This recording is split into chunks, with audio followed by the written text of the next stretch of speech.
Daniel Evenou est habillé en pensionnaire perverse pour séduire Olivier de Kersauzon. Non, pas pour lui. Nous, Ah bon, c'est déjà pour qui fait. Enfin, c'est déjà fait. On se connaît depuis longtemps. Ah bon? Oui, mais enfin... Vous avez déjà eu... Non, mais nous nous connaissons depuis longtemps. Non. Vous vous souvenez Vous vous souvenez quand vous avez rencontré Daniel Evenou pour la première fois, Olivier? Il y a 45 ans. Oui, non. eh ben oui. Ou 50 40 ans. Il y a- Non, ou ça- 44. Ouais. Il débarquait de Tahiti. Ouais. En 44 J'avais rencontré Martin à Tahiti, moi. Jacques Martin à Tahiti, Ouais, alors il avait un chagrin à l'époque. Il avait je ne dirais pas son nom. Quand on la voit, on se dit quand même, il n'y a pas de raison d'avoir de la peine. Bah, je peux rien dire, elle est sur M6. C'est Huguette, hein, Huguette. Ouais, c'est bien Huguette, hein. Et Jacques Ouais. l'a trouvé très drôle. Oui, non, mais il était marrant. Non, il était sympa en plus. Et elle, alors, elle... Bah, c'est Jacques, tu suivais, il changeait de gonzesse quand même. Hein. Ça, c'est pas Qu'est-ce qu'il dit? rien. Donc, c'est comme ça que j'ai connu. Mais non, moi, je suis beaucoup sous le charme de Marc. Ah, Marc Depuis Lambron. longtemps. tu entends, Olivier? Ouais, bah, Je le croisais au Conseil d'État. Oui. Moi, Non. j'étais pas Ouais. au Conseil d'État. Hein. Ah, on Ouais, s'en bah, ça, foutait. c'est pas la Mais peine de non. nous le dire, on l'avait compris. tout ça pour dire moi et que- l'académie, hein. tout ça pour dire qu'elle n'a pas traîné que dans des boxons. Oh, le Conseil d'État encore en que. État parfois. Hein. Oui, Ah, oui, oui. raconte-nous. Oh non. Mais c'est au Palais Royal. Non, mais moi, je me souviens Mais de, oui. je me souviens de Daniel, parce qu'elle était mariée avec Georges Fillou, Oui. à l'époque. Et Ah, qui- pas avec Jacques. et qui avait Non. été, c'était après, il y a des strates comme ça. Et alors, voilà, elle venait au Palais Royal. au Il y a Conseil d'État différentes avec Fillou. décennies de veuves. Et j'étais sous le charme de cet homme. Voilà. Combien vous en avez tué déjà, Daniel? Alors, beaucoup sont morts, mais de mon vivant. Enfin, de mon vivant. C'est ce qu'on dit. Oui. Beaucoup sont morts après que nous soyons séparés. Ils peuvent pas tous mourir en même temps qu'en étant avec moi. Est-ce que je comprends ce que je dis là? J'ai découvert dire que j'étais veuve en remplissant la case des impôts. Je me suis dit, mais je suis veuve? Tout ça à cause d'une croix? Généralement, c'est à cause d'une croix qu'on est veuve. Oui, oui, c'est vrai. Mais je parle pas de la croix sur une tombe. J'ai appris comme ça que j'étais veuve avec la croix et le lendemain, en allant faire le marché où j'ai demandé un œuf dur, vous savez, les œufs. Il y a des œufs qui sont pas mayonnaise, qui sont cuits en gelée. Un œuf en gelée. Si vous pouvez, si vous avez une canne de crayon pour prendre des notes, demandez à vous faire réapprovisionner parce que vous entendrez pas ça. Parce qu'avec mon mari, on allait tous les dimanches acheter des œufs en gelée. Deux Dans œufs en le gelée. marée, hein. Et quel rapport avec le veuvage? JDD. Mais c'est comme ça que j'ai découvert que j'étais veuve. Ça raconte. Parce que qui vole un œuf, vole un veuf.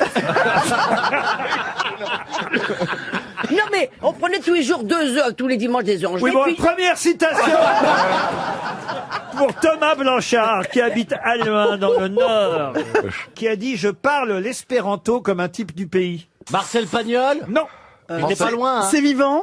Non, c'est quelqu'un qui n'est plus là. Français? Quelqu'un qui, d'ailleurs, je crois, était plutôt doué pour les langues. C'était un humoriste, il faisait du one-man show.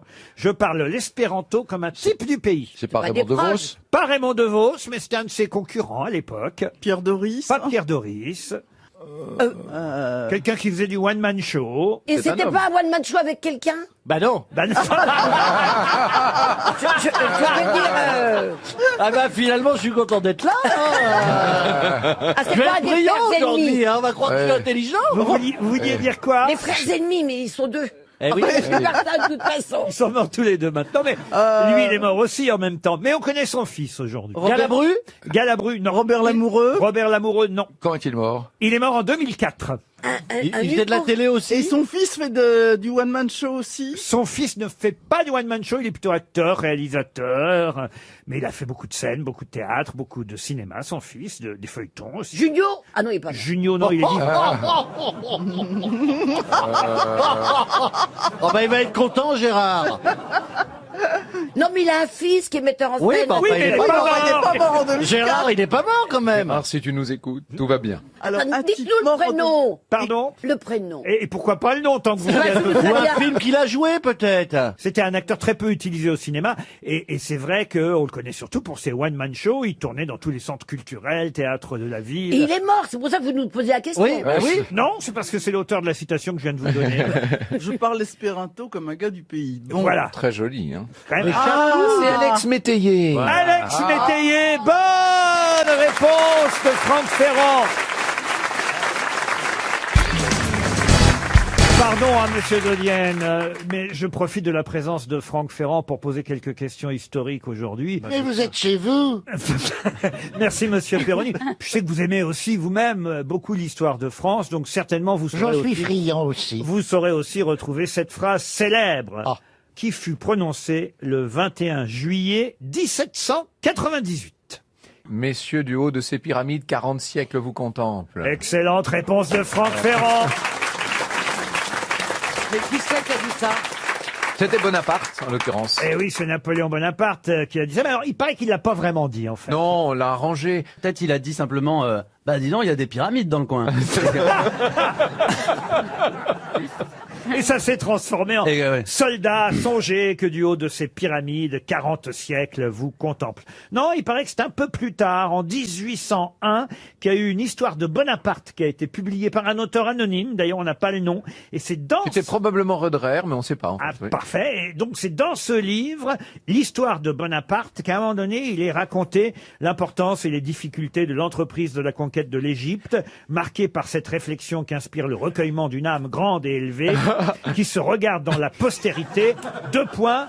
Du haut de ces pyramides, 40 siècles nous contemplent. C'est ce que dit Bonaparte en apercevant. Et là, Bonaparte, il voit ça dans le bouquin et il dit « Ah ben, je vais la C'est garder, pas mal, cette ça. phrase. » C'est pas mal, oui. Mais il l'a pas dit, en fait. Non, mais ce qui est terrible, c'est que Bonaparte, dans cette affaire, il a quand même perdu tout ce qu'il a voulu en Égypte. Il s'est enfui, il a abandonné son armée, il débarque, il prend le pouvoir en France. Et à partir du moment où vous avez le pouvoir, c'est ce qu'on dit, c'est les vainqueurs qui écrivent l'histoire. À partir de là, tout devient magnifique et la campagne d'Égypte est un très grand succès. Bien sûr, parce qu'il me semble que sur la place de la Concorde... Ah non, mais ça, c'est autre chose, hein. Ah bon, il n'y aurait pas une obélisque de Luxor? Ça, c'est un cadeau à Louis-Philippe, c'est bien plus tard. Ah merde. Et vous parlez maintenant d'un roman unique, un roman écrit par Davis Grubb. Et dans ce roman, on peut entendre cette phrase « Pendu, pendu, pendant ». Pandi, panda. Chantal Goya. Goya. Petit ourson de Chine. Alors, ce n'est pas un romancier français, c'est donc traduit, mais dans la traduction française, on lit « Pendi, pendu, pendant ». Voilà ce qu'a fait celui qui pend, pendu, pendit, pendant. Vous faites vos petits exercices d'élocution, là? Ou vous nous posez une question? Je vous demande le nom de ce roman. C'est un auteur anglais. Alors, ce n'est pas anglais, non. C'est américain. je pense. Américain. Davis Grubb est américain. Absolument. Il est mort en 1980. Mais donc Pendi- en anglais, c'était hang, hang, hang. Exact. Voilà. Et voilà. Ah, verbe irrégulier, donc. Pen- Oui. Oh, bravo. Ah, il a de beaux restes du lycée. Pendi, pendu, pendant. Voilà ce qu'a fait celui qui pend, pendu, pendit, pendant. C'était pas un auteur pour enfants, alors. Non, mais il y a des enfants dans ce roman. Un roman qui fut adapté à l'écran. C'est qui fut adapté à l'écran par un réalisateur célèbre. Oui, alors réalisateur célèbre d'ailleurs, alors je vais pas trop vous en dire. Ok. Les orphelins Baudelaire, non? Il y a c'est pas toute ça une page d'ailleurs concernant ce réalisateur dans Télérama cette semaine.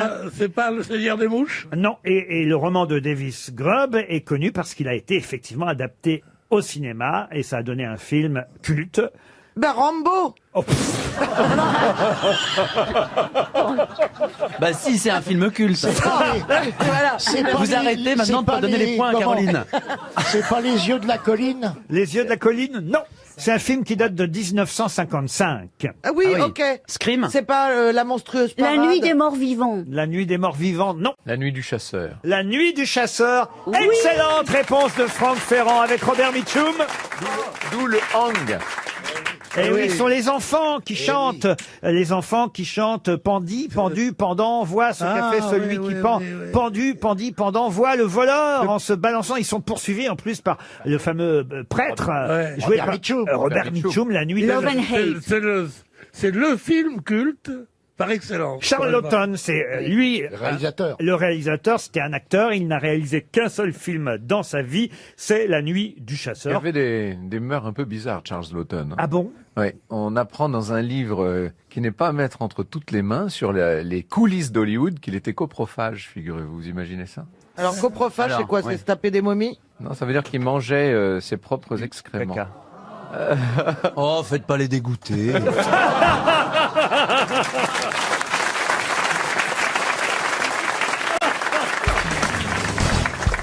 question pour Arthur Fayol, qui habite Montauban.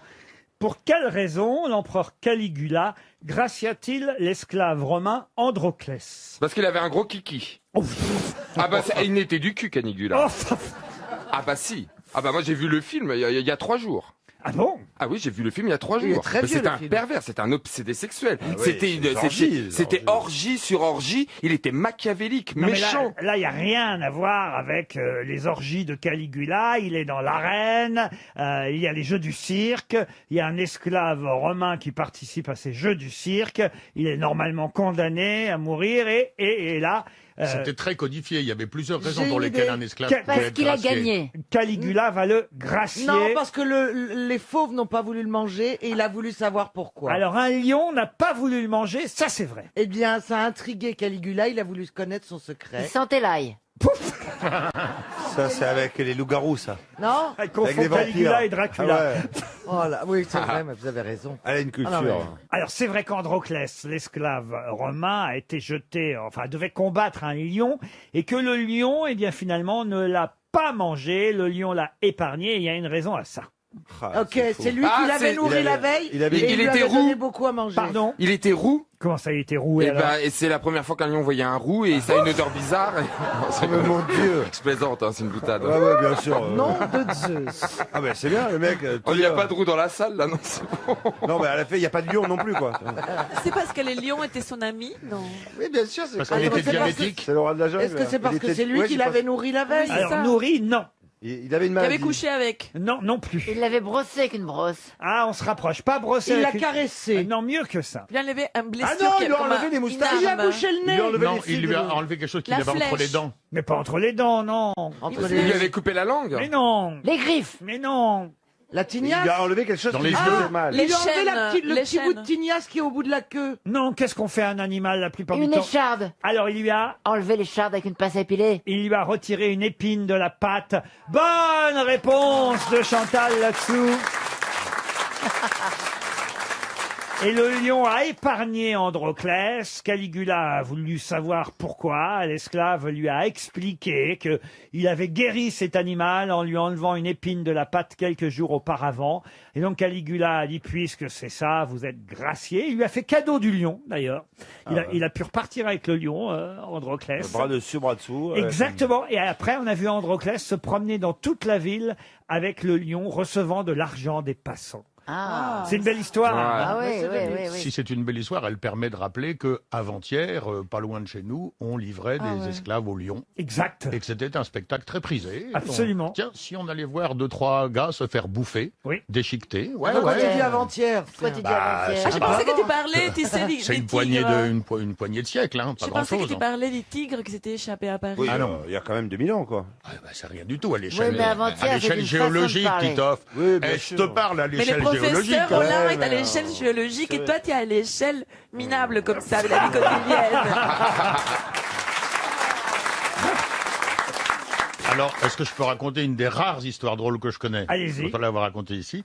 C'est dans une assemblée un peu mondaine, un vieil explorateur qui raconte ses aventures et qui raconte le jour où il était à la chasse au lion et à un moment donné, il a vu, il dit, j'ai vu le lion sortir d'un buisson et puis il a fait quelques pas vers moi, il a dressé la tête, il s'est encore un peu approché et là j'ai chié dans mon froc.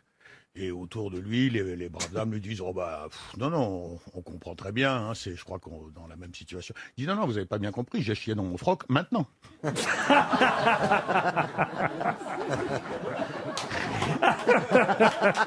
Merci Laurent. Mais oui. Écoutez, fallait que vous vous en débarrassiez un jour. C'est fait. Merci, elle est parfaite avant l'apéro. C'est une nouvelle bonne réponse du professeur Rollin. Voilà. Une question culturelle pour Alexandre Kem, qui habite Champignol, c'est en Meurthe-et-Moselle. Vous avez forcément entendu parler du record établi par cette toile de Modigliani, un nu couché, une nue, on devrait dire d'ailleurs, hein, puisqu'il s'agit d'une femme fort dénudée chez Christie's. L'œuvre a été vendue hier à 170 millions de dollars, Ouh là là. 158 Ah ouais, quand même. millions d'euros, un record mondial, non pas pour une toile, mais un record mondial pour un tableau de Modigliani. Mais un autre record a été battu hier aussi par un autre artiste peintre américain, celui-là. Lequel? C'est également un record de vente? Un record de vente pour cet artiste qui, d'ailleurs, a doublé le montant de son dernier record. Il est mort, cet artiste. Il est décédé, oui, c'est ça. Il est décédé. Hopper. Hopper, non. Warhol? Non. Est-ce que c'est de style Warhol? Le pop art. C'est du pop art, oui. Roy Lichtenstein? Roy Lichtenstein, bonne réponse de Christophe Beaugrand. Alors ça, oui.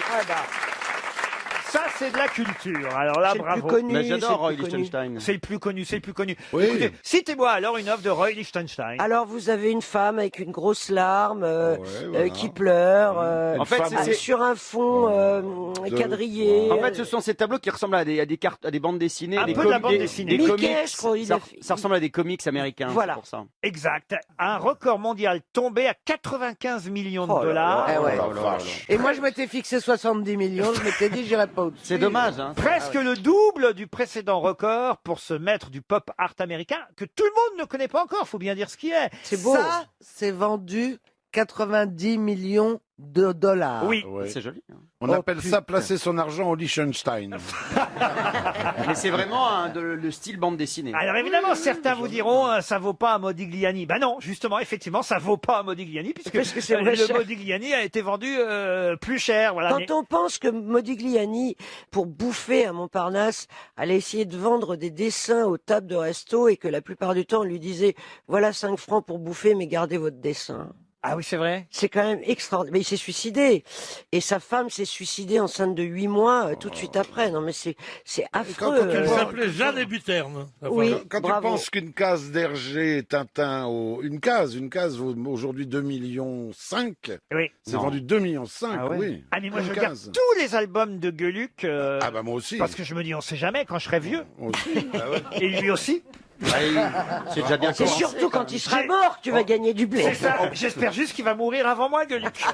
C'est super, bah, la Modigliani, là, c'est super. Ah, mais cette femme. Elle a des poils sous les bras. Oh. Pardon. Bah, non, mais je constate. Bah, Bah tu sais, oui, 140 bah- millions, c'est ce que te coûte une femme dans une vie. Hein. Et au moins, là, elle parle pas. Ah, le- Et vous l'applaudissez. J'ai pas vu d'ailleurs quand je suis venu chez vous, Pierre, parce que j'ai parlé de chez vous et de votre cheminée, j'ai pas vu de toile de maître. Ah bon? Il y a Non. des reproductions. Vous non les aviez cachés, T'avais planqués. de la peau de cerf-volant sur les yeux ou quoi? Vous aviez peur que je vous vole une petite toile, c'est ça? Parce que je me suis dit quand même. Toi, non, mais ça va pas la tête. J'ai 2 coraux, Ah oui? j'ai un Rembrandt. Au pied, dans l'entrée. t'as 2 corps au pied. Oh, bravo, Poujade. Oh, qu'est-ce qu'il est marrant, dis donc. Dommage qu'ils aient fermé le concert Pâquerette. Il est jaloux! Bah, il est jaloux, ça se voit, ça. Non, c'est de vous dont je parle. Et ça se voit aussi, oui. Jaloux? Mais il a Moi, j'ai un Rembrandt chez moi. Un Rembrandt, qu'est-ce que vous avez comme Rembrandt? La machine Oh. à laver, Rembrandt? Mais il a surtout, on le sait tous, il a surtout un Picasso. Ah oui? Non. Oui, la Citroën, Picasso. Et Non, t'as je croyais que vous alliez me dire un miroir. J'ai une table basse authentique de Giacometti. C'est pas vrai. Oui, mon petit gars. Ah bon? Ouais. Celle sur laquelle j'ai posé mes affaires? Oui, justement, tu l'as fait d'une façon, je voulais rien te dire. Mais... Parce que toi, Comme ça, on me dit. Mais non, Pierre. D'abord, Ah, tu ne reviendras plus jamais chez moi.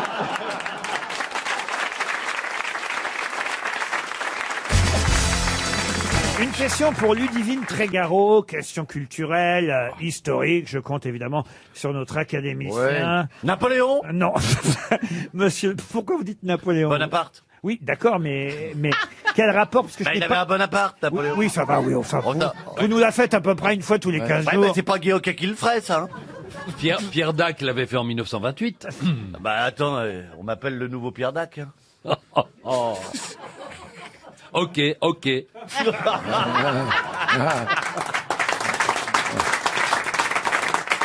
Pour quelle raison l'histoire a-t-elle retenu le nom du paquebot Georges Philippard?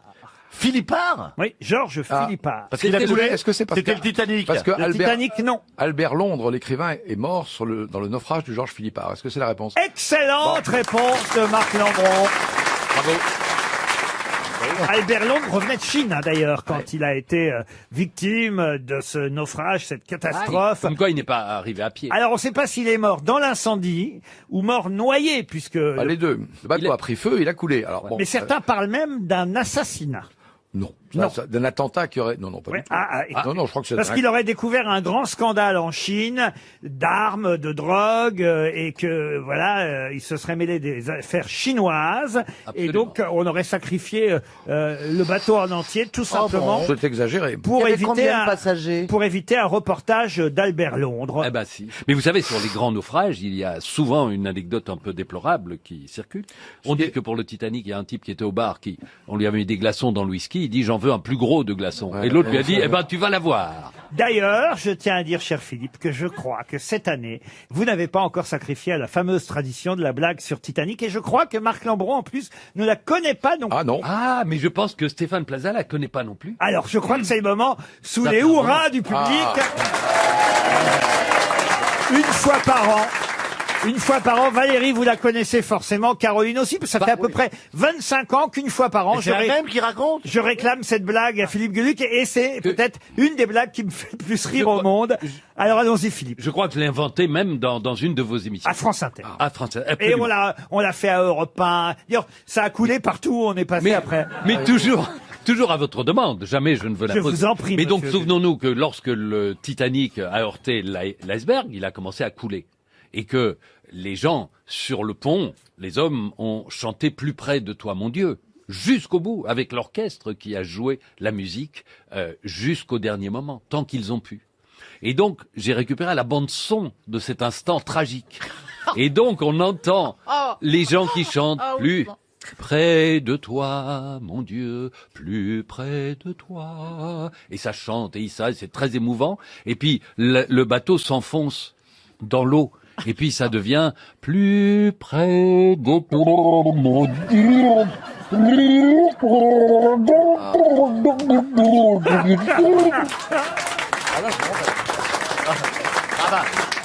Monsieur Lambron préfère partir. Monsieur Lambron s'en va. Oui, c'en est trop pour lui. Ça lui rappelle des souvenirs. Il avait de la famille sur le Titanic. C'est vrai, ça se trouve. Bon, ce que j'adorerais, c'est que si un jour je croise Céline Dion, je sais pas, ça peut m'arriver dans la vie, d'ailleurs, je l'ai reçue, enfin pas à ses débuts, mais dans les années 90, j'ai eu la chance de la recevoir. Céline Dion n'était pas encore l'énorme vedette qu'elle est devenue. Vous étiez là, peut-être d'ailleurs. Non, mais moi, nous l'avons reçue chez Drucker à l'époque. Et j'adorerais un jour, vous me promettez, si vous la croisez à nouveau, si je la croise, on lui fait chanter cette autre chanson de Titanic, parce qu'on connaît la sienne de chanson. Mais si elle faisait aussi Céline Dion, tout simplement. Oh là.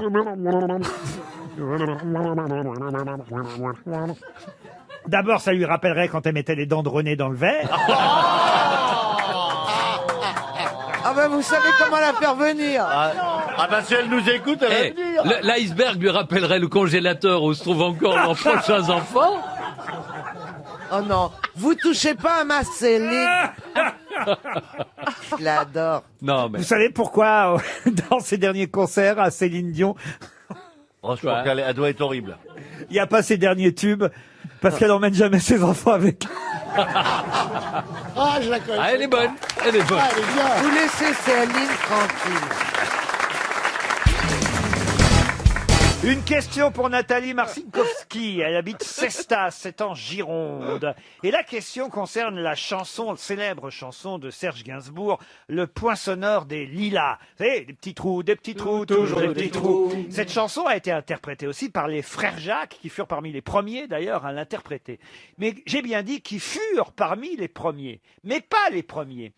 Quel fut le premier interprète du point sonore des lilas qui passa donc à la radio? Philippe Clay. Philippe Clay, non.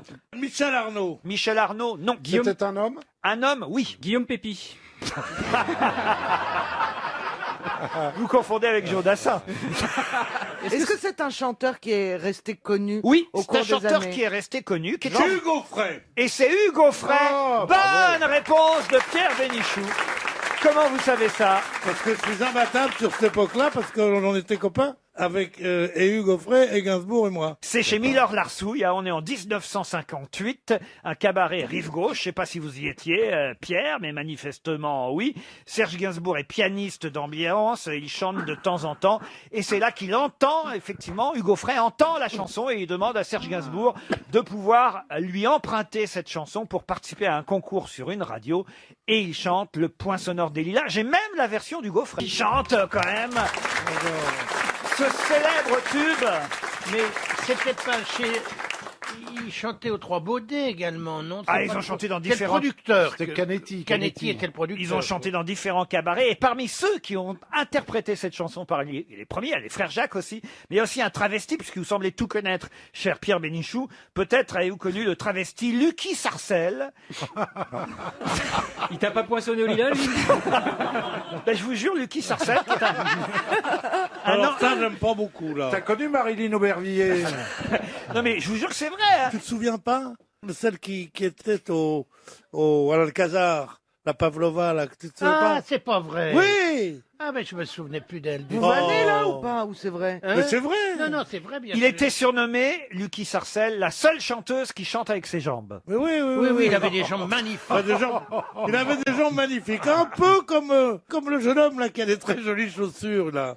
Non, mais c'est un très joli bronzage, hein, les gens. Non, mais regardez-moi ces deux vieux qui sont en train de mater une jeune femme au premier Mais rang. non, c'est pas la jeune femme que je regarde. Et moi, c'est la le jeune mec femme à côté.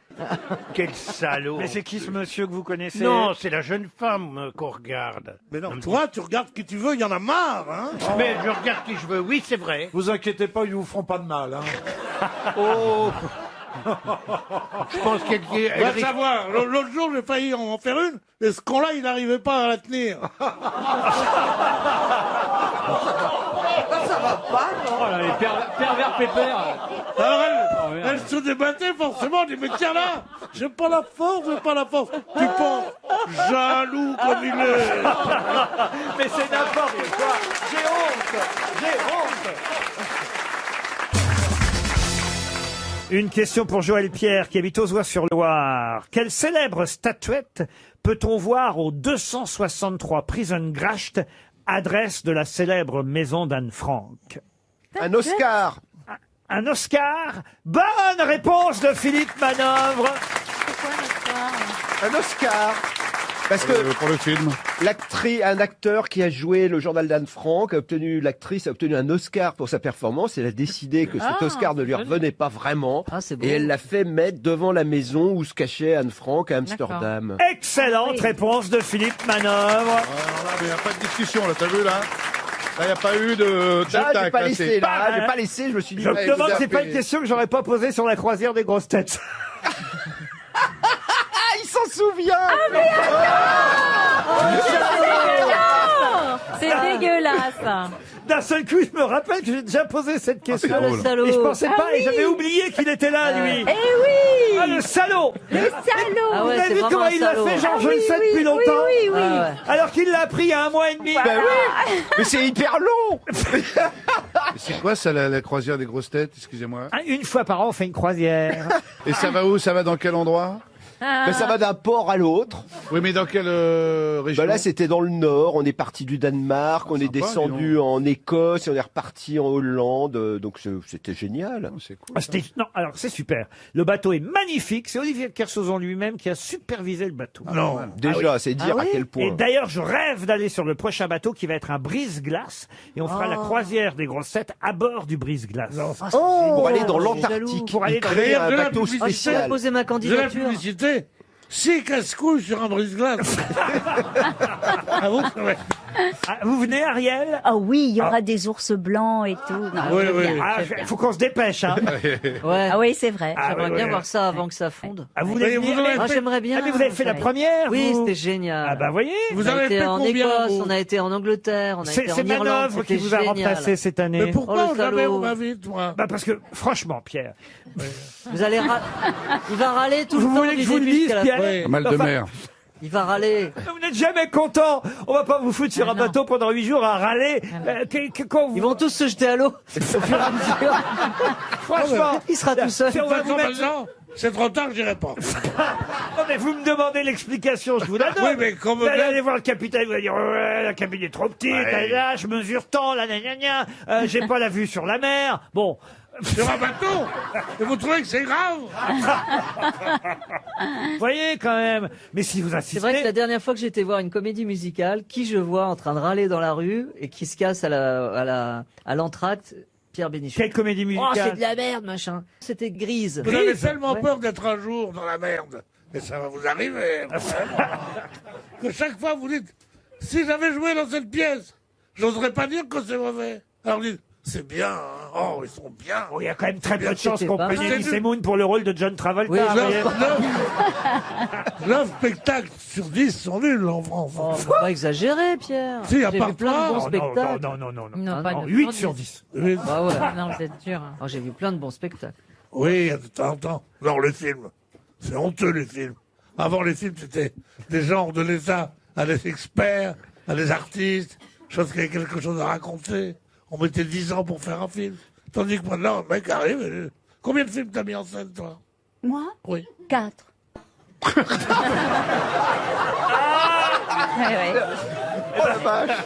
J'ai mis en scène 4 films. J'ai commencé à l'âge de 22 ans. Et j'ai fait à peu près Et à 25, 15... t'en avais mis 4 déjà? Non, et j'ai fait à peu près 15 clips et puis des mises en scène de théâtre et d'opéra. Pourquoi tu me regardes comme ça? Ben parce que je sens qu'il y a une espèce de petite chose Alors, comme ça. Enfin, Voilà, je veux dire, quelque ce chose sont qui des métiers- flotte. Ah tiens, Ce sont des métiers qu'il faut assumer. qui sont- la où poupée il faut des- Barbie où il faut fait des du qualités. cinéma.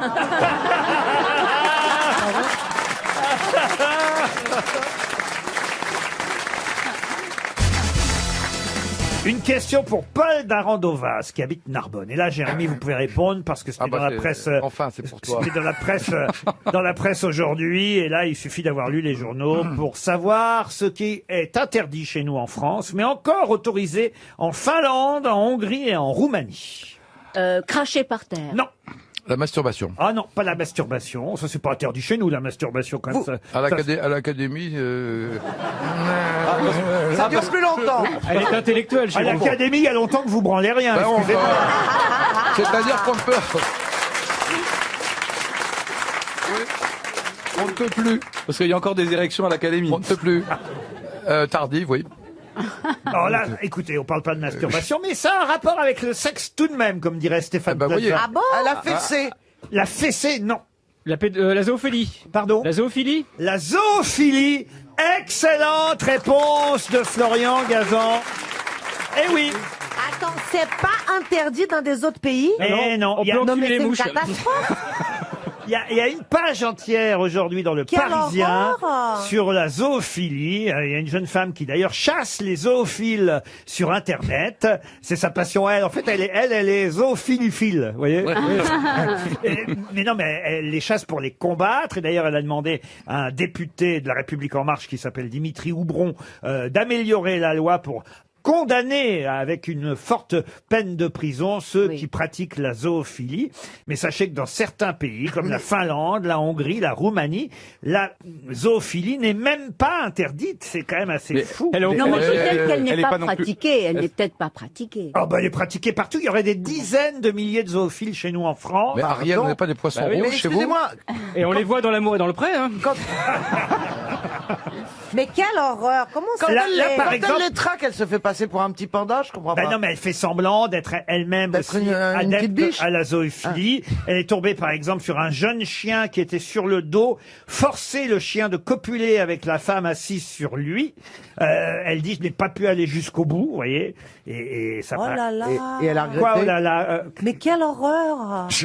Bah, Mais c'était en quoi même comme temps- chien? En même temps, le chien est peut-être content, on se mêle de ce qui nous regarde pas. Ah oui, il remet la queue.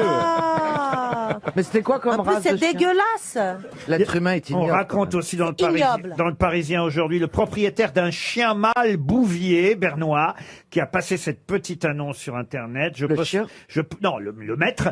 Je possède un chien très câlin et très affectueux que j'aimerais voir saillir une femme. Non, quelle horreur.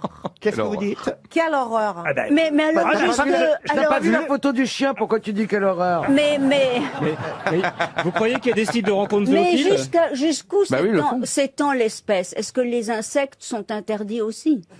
Mais les insectes, ma chérie, c'est pas possible. Si tu violes un scarabée, il y aura qu'un acte. Hein. Gazan a dit qu'on enculait les mouches parfois, c'est vrai. Mais c'est pas d'ailleurs la blague la plus courte zoophile. Vous savez ce que c'est la blague la plus courte? Ah oui, Non. oui, je sais. C'est un mec qui rentre dans un bar. Vous savez ce que c'est une partouze pour un zoophile? Non. Passer du coq à l'âne.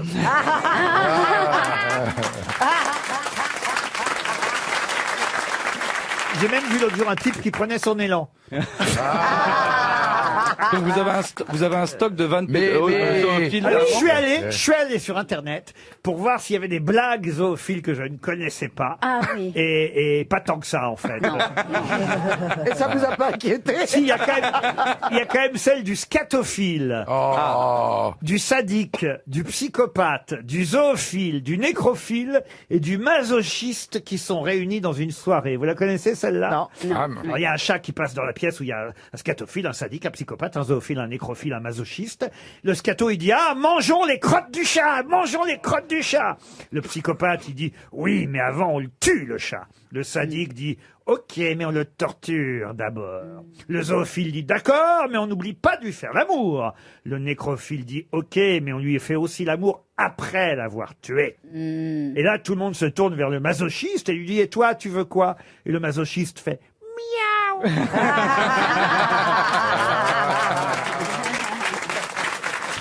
Elle est bien? C'est bien. Heureusement que c'est pas encore les vacances scolaires, mais c'est bien alors. Il y a aussi, il y en a une qui est bien, si vous la voulez ou pas. Ah oui, oui.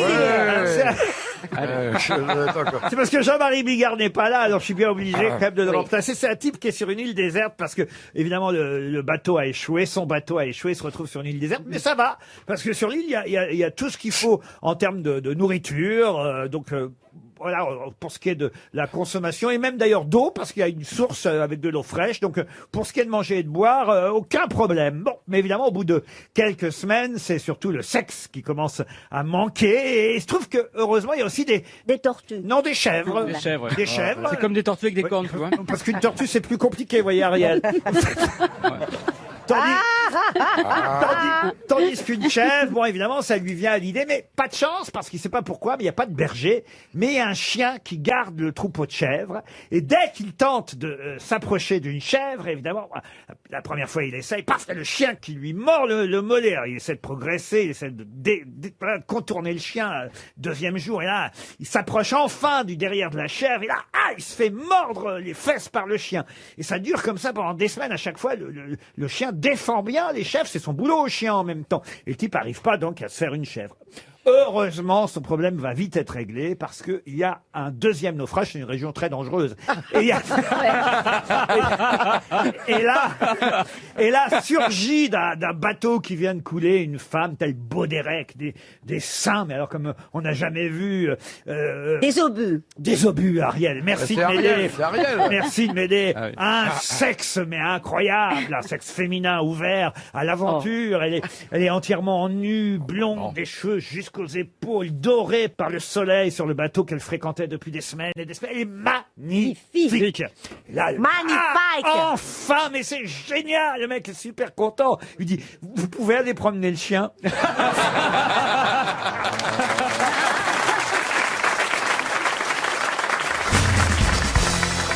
Une droite parallèle à l'un des côtés d'un triangle sectionne ce dernier en un triangle semblable. De quoi s'agit-il? Théorème de Thalès. Théorème de Thalès, oui, bien Thalès. sûr. Oui, bien Le sûr. théorème de Thalès. Excellente réponse de Florian Gazan. Et Franz-Olivier Gisbert. Qu'est-ce qu'il y a, monsieur? Oui, j'ai dit peut-être avec une seconde de retard. Ouais, il l'a dit, j'ai entendu. Hein. Il l'a dit? Oui, j'ai entendu Thalys. Le théorème de Thalys. Fous-toi de ma gueule, toi, tu vas voir. Un qui part de Paris et qui Il a arrive bien dans pris une de heure. retard. Tu vas voir, quand les questions vont devenir difficiles, là, je vais tous vous avoir. Non, mais là, le théorème de Thalès, vous savez pourquoi on en parle? À cause de Soprano, bien entendu. Exactement, expliqué. Ah bah Soprano, c'est une application pour les jeunes qui veulent. Soprano, c'est pour pas le une bac. application. Non. C'est le nom du chanteur. Non, ça. c'est le Voilà, il a fait un chanteur. rap Ils ont sur le- demandé intelligemment à Soprano justement de lire en rap, de faire en rap, le théorème de Thalès, et puis également la conception du bonheur en philosophie. Le théorème de Thalès est utilisé pour calculer des longueurs. Le théorème de Thalès est utilisé pour calculer des longueurs. Soit 2 droits D, D' c'est quand en A. Soit 2 droits D, D' c'est quand en A. Soit B et M, 2 points de D distinct de A. Soit B et M, 2 points de D distinct de A. Soit C et N, 2 points de D. Je suis pas sûr que moi j'aurais compris mieux Non, comme moi non ça. plus. Non. J'aurais encore moins bien compris, moi, ça. J'ai rien compris. C'est insupportable. Les jeunes apprennent comme ça maintenant, monsieur Fabry. Oui, il est pas merveilleux ce possible. soprano. Ça a changé depuis la classe, vous Ah savez. bon, vous croyez? Non, arrêtez, la bande de vieux cons là, il est génial le petit Ah non, il va soprano. trop vite. C'est la mascotte de Qu'est-ce que vous voulez que Marseille. ça me fasse? C'est la mascotte de Marseille. Moi je suis PSG, alors ça m'est égal. Bon. Non, t'es pas PSG, t'es PQ, Paris Qatar. Bah PQ. oui. La jalousie. Mais foutez-vous sur la gueule une bonne fois pour toutes. Mais c'est Une bizarre. question encore plus difficile. Oui, monsieur C'est Gazan. quand même bizarre le rap pour les théorèmes. Après, tu sais où tu peux te le carrer, l'hypoténuse. Enfin, c'est un peu bizarre. Quand même. Non, mais Ah, c'est là, bien je comprends mieux, ouais. d'apprendre en chanson. Ouais, Très c'est bon. long Et bien comme sûr, ça. 1515 Marignan. Mais des trucs. Vous faites bien du rap, hein, Laurent. On sent Ah ouais, que c'est votre ça. culture. Gros succès. Il n'y a pas de chanson sur le C'est mon côté MC Ruquier. sur l'alphabet, il n'y avait pas A, B, C. Il y a une chanson sur l'alphabet. Il y avait Hervé Christiani aussi qui avait fait l'étape de multiplication. Ah oui, alors là, ça rajeunit encore l'audience. Jacques Baudouin aussi. Jacques Baudouin, oui. Ah, et Miss Tinguette aussi. Non, là, écoutez, c'est- j'essaie de poser des questions modernes avec soprano. vous Mais voyez. il n'est pas là, le monsieur là, Artus, là, donc on peut. Ah, les jeunes, les on n'a jeunes, pas de jeunes aujourd'hui, ça c'est vrai, on a que des vieux aujourd'hui. Ah bon? Où sont les vieux? Mais c'est le succès garanti, ça. Et une vieille. Oh Chantal, oh non. Chantal non. n'est pas vieille. Non. Chantal Elle n'a pas d'âge. Elle n'a pas d'âge. Chantal est une très belle femme. Merci Voilà. Fabrice. Change Ah, tes lunettes alors. Hein. Elle n'a pas d'âge. Qu'est-ce que vous avez appris en chanson, vous, à l'école, monsieur Perroni?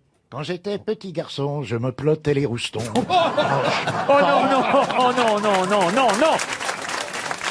Moi, c'était frère Jacques Chirac. Je vais à la messe.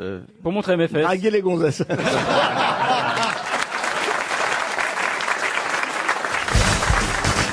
Une question maintenant. Ah, ça c'est super ça. Quoi? Une question, moi j'adore quand c'est une question comme ça dans l'émission. Souvent, quand même, il y en a dans Ouais, l'émission. ouais, j'adore. Au cas où vous n'auriez pas remarqué, monsieur Mais je Titoff. réponds souvent d'ailleurs. Pour monsieur Cédric Lopiccolo, qui habite Bazins, en Lot-et-Garonne.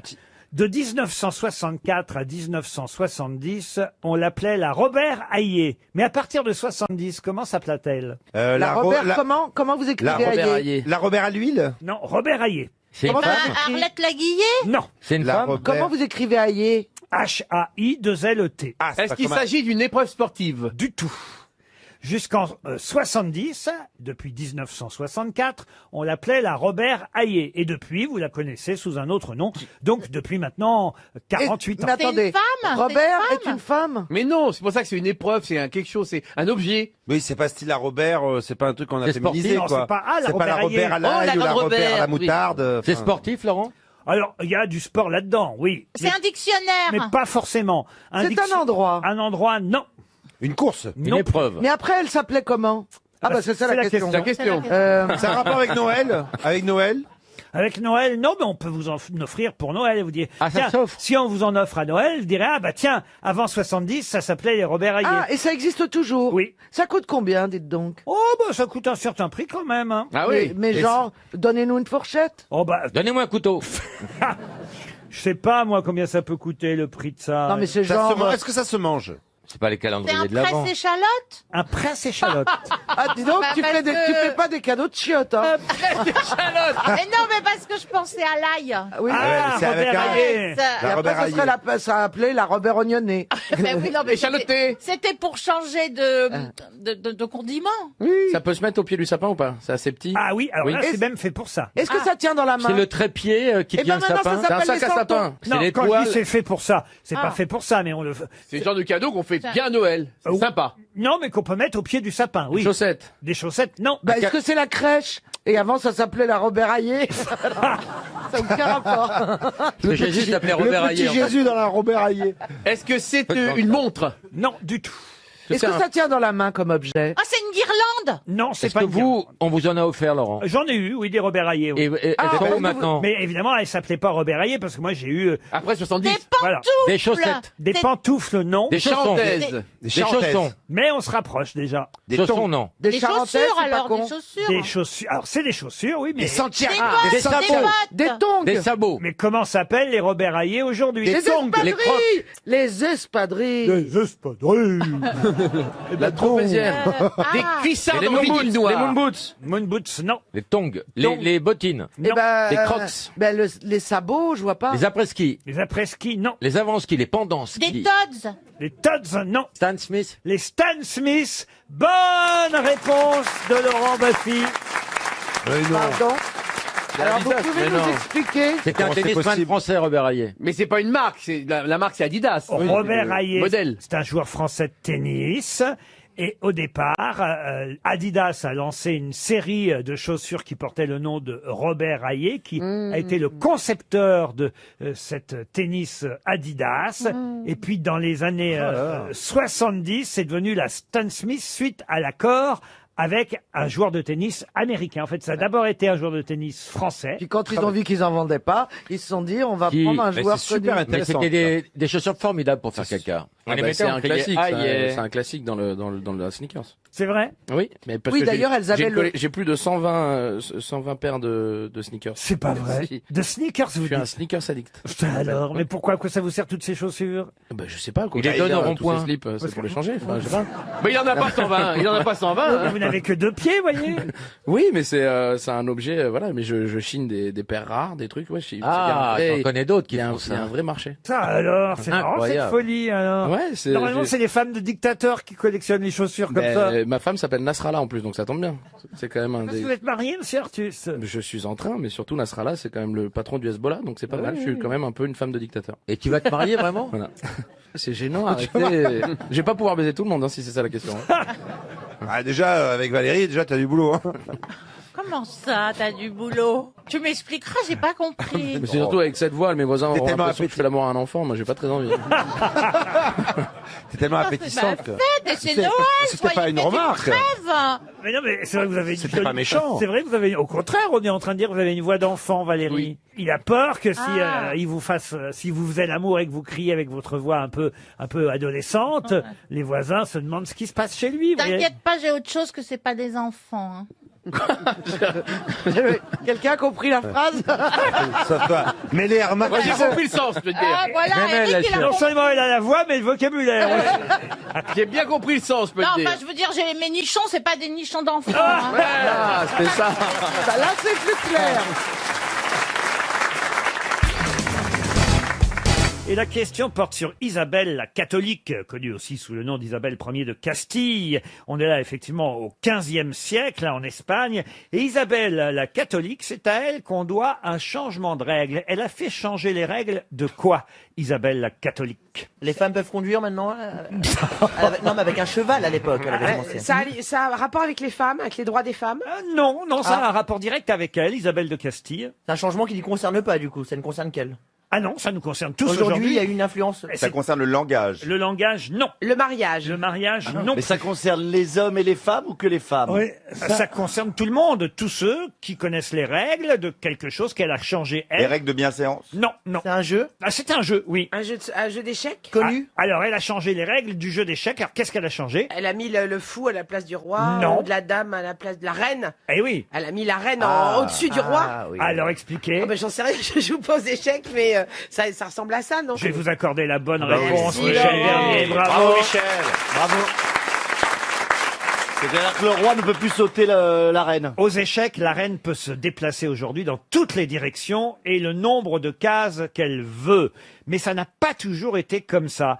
En effet, quand on commençait à jouer aux échecs au XIIIe ou au XIVe ou au XVe siècle en Espagne, quand le jeu a été popularisé, c'est un jeu qui a été importé par les conquérants arabes. C'est bien de le rappeler. Et- J'attendais ce moment. Merci. On a créé les échecs et après on les a accumulés. Alors, quand elle a vu effectivement que la reine n'avait pas les mêmes possibilités que le roi. Jusque-là, elle pouvait aller que d'une seule case en une seule case et en diagonale, comme le roi aujourd'hui. Alors, elle a dit non, la reine, elle pourra faire mieux, elle pourra faire plus. La reine peut aujourd'hui se déplacer dans toutes les directions sur l'échiquier, grâce effectivement à Isabelle la catholique, Isabelle Ier de Castille, qui a changé les règles du jeu d'échecs. Eh ben, dis donc. Vous jouez aux échecs, vous, monsieur Bénichou? Non, pas du tout. Ah, j'étais persuadé que c'était un jeu de patience pour Non, vous, ça. non, Que se passe-t-il, monsieur Bénichou? Valda. Que se passe-t-il, Valda? Oui, très bien. Ah, ça y est. J'ai trouvé. Je vous jure que j'ai passé 2 jours à chercher une chose assez sans intérêt. Mais moi, je suis un obsessionnel. Ton sexe. Il y a une pharmacie.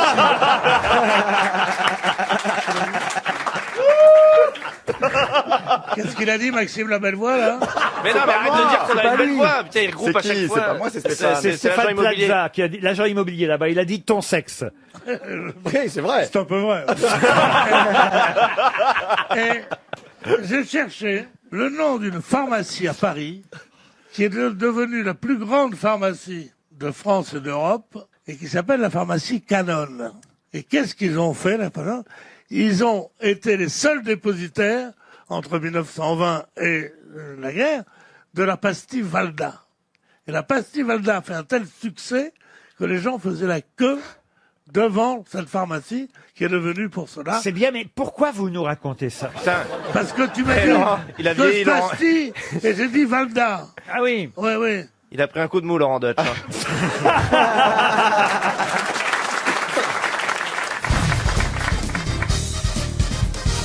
Une question pour Karine Olivier qui habite Roquebrune-sur-Argent, c'est dans le Var. Question qui nous emmène cette fois non pas dans le Var, mais à Aurillac. Je ne sais pas si vous connaissez la spécialité d'Aurillac, mais là-bas depuis... Le saucisson. Pardon. Le saucisson. Le saucisson d'Aurillac, vous êtes sûr de ça? C'est vous la Ah oui, Ligo, ça, non je peux vous dire, je connais très bien Aurillac, oui. Non, eh bien non. Depuis 135 ans, la famille Pigagnol vous propose à Aurillac Des parapluies. des parapluies. Excellente réponse de Christine O'Krent.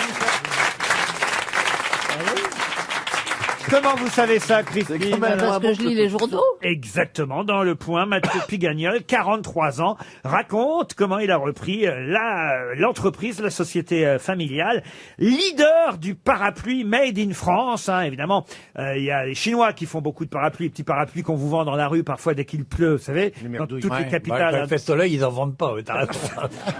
Ah bah oui, mais c'est vrai qu'ils vous vendent un parapluie pour rien aujourd'hui. Là, les parapluies de la maison Pigagnol coûtent un peu plus cher. Ils sont droits ou pliants quand même. Ils en font annuellement 50 000. C'est pas beaucoup, mais ils sont entièrement faits main, ceux-là. C'est que ça coûte à peu près jusqu'à 250 € le parapluie. Ah oui, quand c'est un parapluie de luxe, évidemment. Alors que le petit parapluie pliable, ils en font aussi des pliables, coûte 50 € seulement. Vous sortez jamais sans votre parapluie, Jean-Philippe? Oui, mais j'achète des petites perdouilles parce que je les perds tout le temps, je les oublie. Alors si j'avais un parapluie à 200 € que je l'oublie quelque part, je serais bien embêté, savez-vous. Eh ben mais justement, ils font des parapluies aussi qu'on vous offre, vous savez, dans les hôtels. Il faut. C'est cette famille-là qui fait des parapluies, évidemment, des parapluies qu'on appelle un peu des parapluies de luxe, de promotion, de luxe. Voilà. Ils les réparent aussi. Pardon. Ils assurent la réparation. Non, ils les réparent pas parce qu'ils sont solides et ils ne se cassent jamais, les parapluies Pigagnol. Ah ouais, c'est bien. Ça dépend ce que t'en fais. Ils font des parapluies avec gouttière, comme ça tu peux rentrer chez toi, t'as un petit peu d'eau pour boire aussi. Vous aviez un parapluie sur votre bateau quand il pleuvait comment? En permanence. Attends, alors là, je vais dire, tu tombes pile poil, il pleut, je garde mes talons hauts, mais pour aller manœuvrer, je mets le parapluie. Quand le vent soufflait à 120 km/h, t'ouvrais le parapluie. Ah bah exactement. Ah oui. Ça améliore la vitesse. Toujours eu, mais j'ai toujours eu un parapluie. Tabarly en avait un rose. Moi, le mien, il était bleu ciel. Ah oui. Ouais. Mary Poppins du bateau, dis donc. Ouais, oui, non, mais bien sûr, parapluie tout le temps. Ça attirait les baleines. Ouais. Ah, bravo. Oh, monsieur.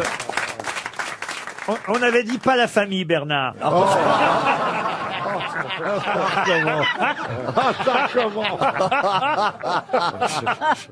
Une question pour Nicole Richard, qui habite la Daguenière, c'est dans le Maine-et-Loire, Il est mort à Versailles dans la nuit du 10 au 11 mai 1696. Notez bien la date. Hein. Oui, d'accord. Ça vous... Attends. 1696. Ça va vous éviter de dire des bêtises. Dans la nuit de quoi, tu dis? Du 10 au 11 mai à Versailles. 11 mai. Il est mort d'une attaque d'apoplexie. Oh putain, c'est dur ça c'est terrible. Et d'ailleurs, Bossuet, frère de l'évêque de Meaux, avait soupé avec lui 2 jours auparavant et avait écrit « J'avais soupé avec lui le mardi 8. Il était très gai et ne s'était jamais mieux porté. Le mercredi et le jeudi même, jusqu'à 9h du soir, se passèrent en visite et en promenade, sans aucun pressentiment. Il soupa avec appétit et tout d'un coup, il perdit la parole et sa bouche se tourna. » Vous voulez dire qu'il était vivant avant sa mort? Oh, c'est formidable, Bossuet. De qui s'agit-il? De Colbert. Colbert, non. C'est pas le grand dauphin. Le grand dauphin, non. Le petit dauphin? Flipper le dauphin? La baleine, Flipper, oui. je peux vous lire tout ce qu'a Alors. écrit Bossuet à son sujet. C'est un Toute la auteur. médecine de la cour vint à son secours. Il montrait sa tête comme le siège de son mâle. Il eut quelques connaissances. Saignée, lavement de tabac, rien n'y fit. Il m'avait lu 2 jours auparavant des dialogues qu'il avait faits sur le quiétisme. Fénelon. Fénelon, non. Buffon. Buffon. Buffon, non.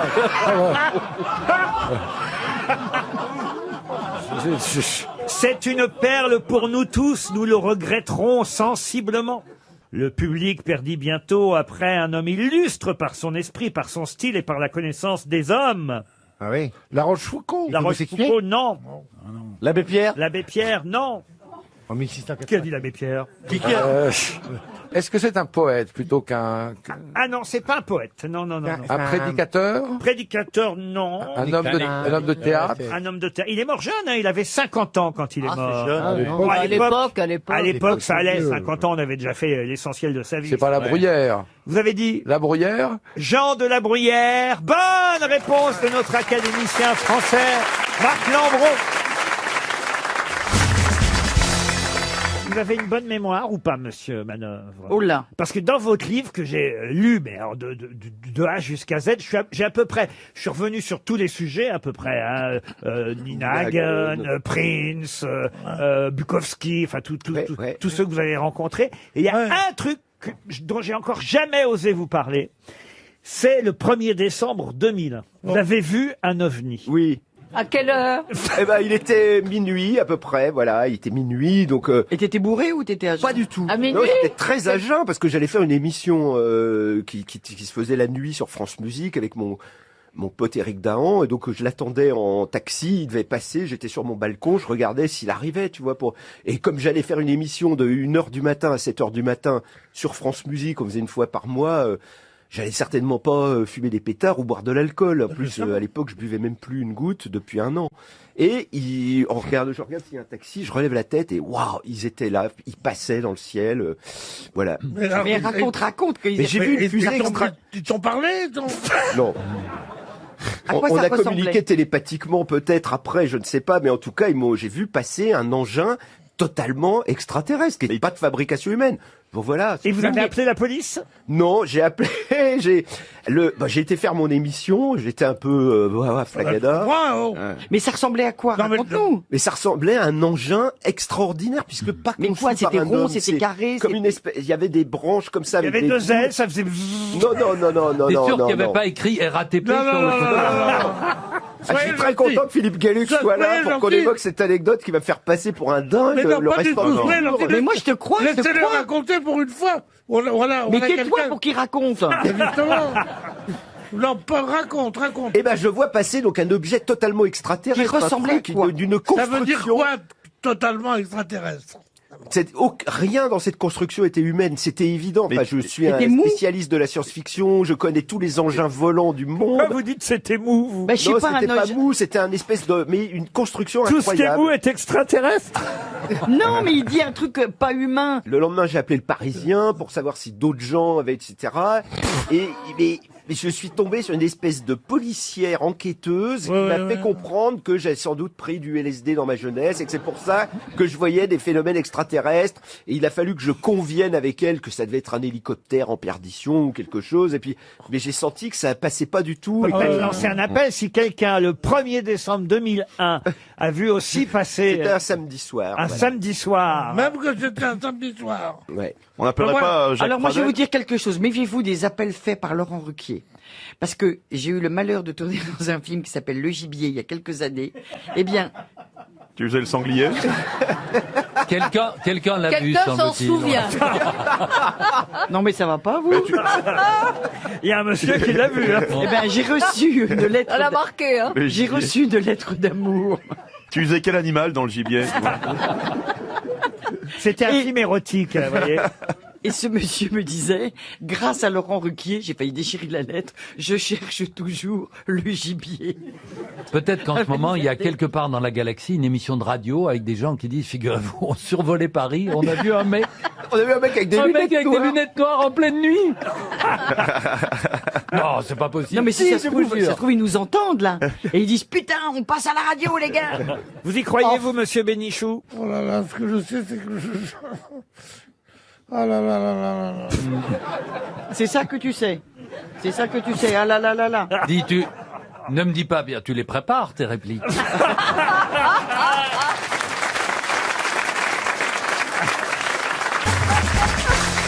Vous trouvez ça trop long, monsieur Bénichou? Oui.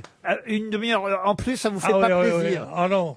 Je trouve que ça gâche tout. Mais enfin, je sais pas, il y a 2 mois, vous me suppliiez de revenir dans cette émission. Vous n'étiez plus là, vous disiez, je veux revenir, je veux revenir. Et maintenant, vous faites la gueule, faudrait savoir. Je suppliais de revenir dans cette émission.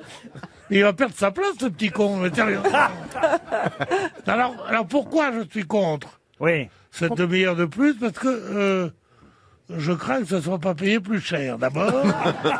Et qu'en plus, 2 heures, quand on travaille vraiment comme moi, Oui. qu'on n'est pas avare de ces mots, Oui. quels sont les secrets de la finesse d'un esprit, tu vois?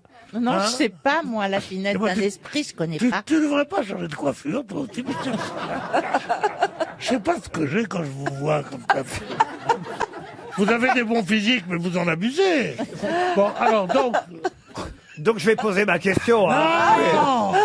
Ma question. Je me suis Oh, dit... ça va, eh oh Reposez-vous. Tu vas me supplier, toi. Il me suppliait de revenir. Ah, j'étais sûr que ça allait marcher. Hein. Vous avez vu? Je le connais. Hein. Je sais sur quel bouton il faut appuyer, en fait. Ça fait mal. Tu vois, tu dis ce type de mec qui aurait pu se battre un duel. Ah, ça y est, ça va l'exciter. Mon Dieu. Ma question pour Marie Asseret, qui habite le Chênay, concerne un capitaine dont j'espère vous rappellerez le nom, et c'est une question pour monsieur Ferrand. Le capitaine Jugan est mort en février 1855. Mais comment est mort le capitaine Jugan en février 1855? C'était pendant la guerre de Crimée? Exact. Eh ben, en se battant. Non, justement. Ah, non, il en est faisant mort. l'amour. Non. Il s'est noyé. Ah, c'est vrai, il s'est noyé.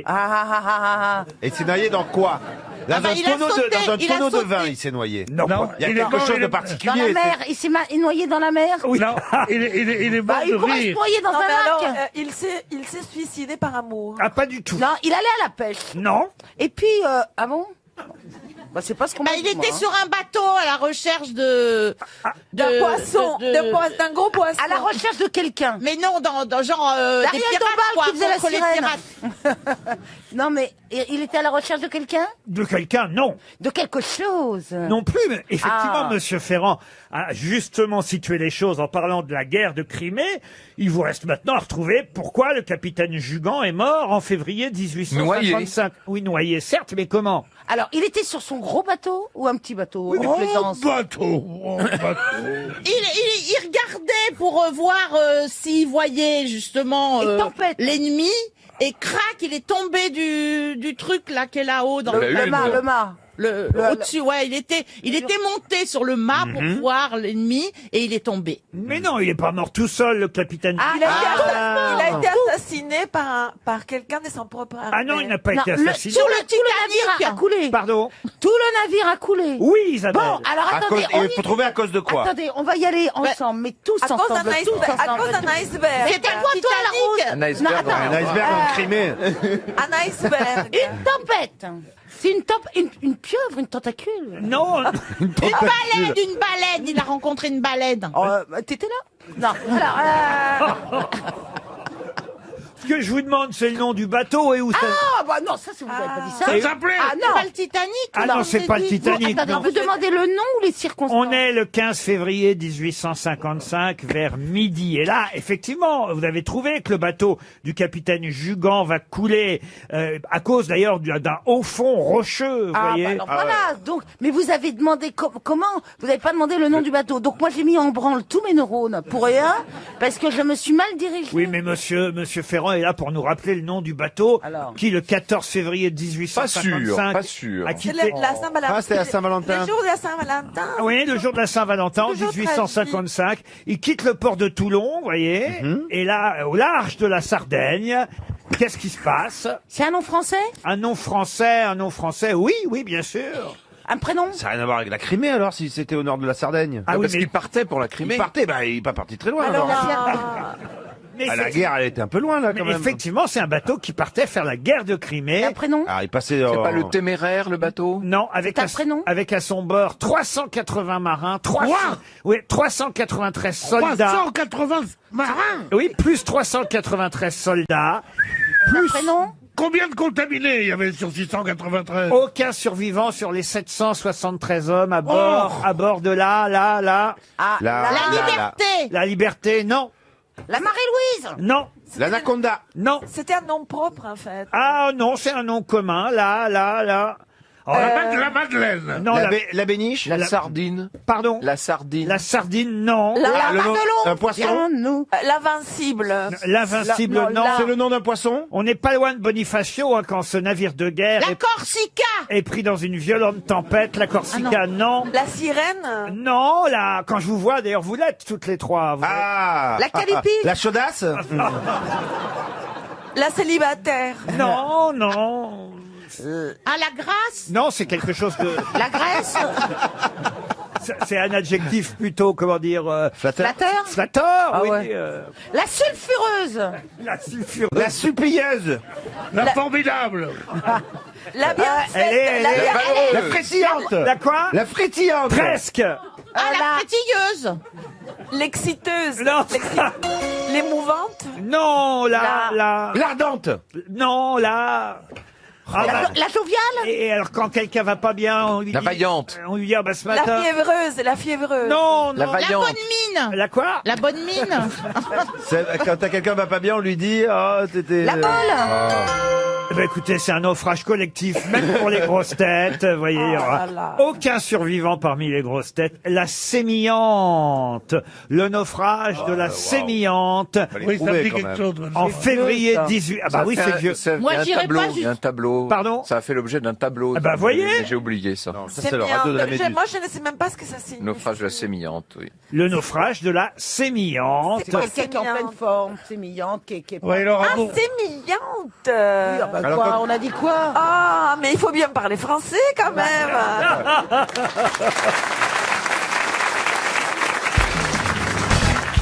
Une question pour Stéphanie Kiefer, qui habite Tonnelle, dans la Meuse. On apprend aujourd'hui dans la presse que 1816 reste comme l'année sans... L'année sans quoi? Sans trop de pluie. Sans guerre. Plutôt pas. Sans guerre, non. Sans culotte. Sans culotte, non. N'étiez pas si loin, monsieur Stevie, au fond. C'est peut-être la plus grande sécheresse, non? Non. Sans soleil. Non. Alors, oui, Sans donc, gaz. l'année sans... Sans Sévérino? Sans Pellegrino. Sans récolte. Oui, et donc l'année sans... Sans pluie, Mais c'est non. Sans bois. Non. Sans blé. Non. sans vent. Non, à cause de l'éruption du volcan indonésien Tambora en 1815, l'année 1816... C'est la plus sombre. Pardon, La plus récolte. sombre. l'année sans récolte. Sans soleil. Et donc sans... Sans été. L'année sans été. Bonne réponse de Florian Gazan. Oh là là. Maintenant, il attend qu'on se rapproche et puis après, hop. Non, mais sans été, il y a eu quoi? Une éruption de volcan. Oui. Oui. Alors ça a fait qu'une espèce de fumée qui a Oui, caché mais le soleil, voilà. c'est ça? Exactement, cher Ariel. Ah bon, L'année d'accord. 1816 fut une année terrible, marquée par cette éruption du volcan. Alors l'année précédente, en 1815, et c'est vrai que cette année-là, eh bien, a été terrible pour tous les pays européens, y compris non seulement l'Europe septentrionale, mais aussi l'est du Canada, le nord-est des États-Unis. Mais il était où le volcan? Ah En Indonésie. En Indonésie. Il crachait, Ah ouais. dis donc. Et donc l'année 1816 reste connue comme l'année sans été, ce qu'on ignorait. C'est à propos, c'est dans Le Monde que j'ai trouvé cette information. Ah oui, c'est intéressant. Ils viennent seulement d'avoir l'info. Mais pourquoi ils disent ça? Parce que tout simplement à Genève, il y a une exposition actuellement, une exposition qui s'appelle La petite boutique des horreurs, le retour des ténèbres. Il y a une expo sur Frankenstein, Ah mais l'esprit comment vous gothique. savez ça? et Bravo noir. Ariel, Oui, c'est exactement ça. ce que j'allais C'est dire. ça. Il y a une expo au bord du lac Léman. avec- Exactement, c'est ainsi effectivement que l'auteur de Frankenstein eut l'idée de son roman. Peut-être d'ailleurs vous vous souvenez le nom de celle qui a écrit Frankenstein. Ah oui, pas Shelley. Mary mais- Shelley. Mary Shelley. Je l'ai dit avant, parce que j'ai dit Shelley. C'était pas une question. Oui, mais j'ai ajouté le prénom, Ariel. Et ma question, ce sera une deuxième question pour Inès de Beaucorps. C'est dans le même article qui nous dit que l'année 1816 fut une année sans été, effectivement. Et là, elle se met à écrire, Mary Shelley. En 1818, elle publie son roman Frankenstein ou le moderne. Et là, il manque un mot, évidemment, dans le titre. Prométhée. Le Prométhée. Bonne réponse de Florian Gazan, décidément. Attendez, est-ce que je peux rajouter quelque chose? Bien sûr. Alors, comment s'appelle le frère de Prométhée? Épiméthée. Et le frère de Frankenstein, c'est Franck Ribéry. Ouais. C'est même son descendant. Hein. Non, mais c'est trop important de savoir qui est Épiméthée. Bah, et puis mettez la table. Hein. On n'a pas le temps de comprendre la question, que la réponse est déjà Il arrivée. répond, il fait rire. Ah non, c'est trop, là. Heureusement qu'il aime le PSG. Mais je me rappelle plus Frankenstein, oui, c'est celui qui a plein de balafres. Exactement. Il a recousu. Ça, il Il est ressemble un peu à recousu, c'est Ribéry, ça. c'est vrai. Oui, oui, et donc il est Vous voyez fait qui de... c'est Ribéry? Bah, pas tellement. J'aime bien, je vois un peu, je vois jusqu'à Franck, je vois, mais à partir de Ribéry, je suis perdu. C'est un genre de foot. Non, mais moi j'ai eu un garde du corps qui était tout balafré, en effet. Emploi Oui, fictif. et parce qu'il était bagarreur. Ah Oui, mais finalement c'est bien, ça veut dire. Il vous qu'il protégeait faisait ça. bien, il vous Ah oui, oui. Ah oui. Il s'appelait Franck et il avait. Ah aussi. Bah, c'est lui. Quoi C'est lui. Et il s'appelait, son nom de famille, c'était Ribéry. Einstein. Il jouait de temps en temps au foot. Mais pourquoi vous avez besoin d'un garde du corps, Non, mais on Ariel? m'avait mis un garde du corps à un moment donné pour une tournée, je sais pas pourquoi, je sais pas. Bah, c'est un emploi fictif, il n'y a pas grand chose à garder. Hein.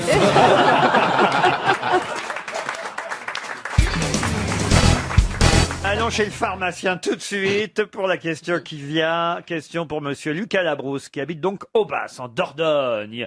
Et la pharmacie en question se trouve au 3 boulevard Danton dans la bonne ville de Troyes. Danton quoi? Danton, c'est...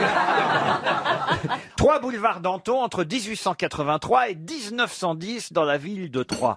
Quelle était la particularité du pharmacien qui tenait cette officine? Il a inventé quelque chose? En quelque sorte, oui. Il est connu pour autre chose. Oh oui, oui, bien sûr. On connaît son nom? Ah oui, oui, oui. Il était herboriste.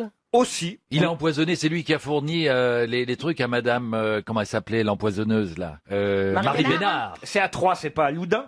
Ouais. Oh ben, elle se fournissait peut-être ailleurs. Donc il a fait quelque chose pendant 17 ans. C'était pas l'abbé Souris. Pendant 27 ans. Ce n'était pas l'abbé Souris. Ni Alexis Carrel. Oh, il l'a fait encore après 1910, mais en tout cas parce qu'il a changé de lieu. Mais entre 1883 et 1910, c'est là qu'il a commencé à se faire connaître dans sa pharmacie du 3 boulevard Est-ce qu'il a donné son nom à un produit, un médicament qu'on utilise toujours aujourd'hui? Non, non, Ça ça n'a rien non. à voir avec la pharmacie en fait, ce qu'on Ni va avec la- chercher. Ah si. Il faisait des trucs à 3. Comment ça?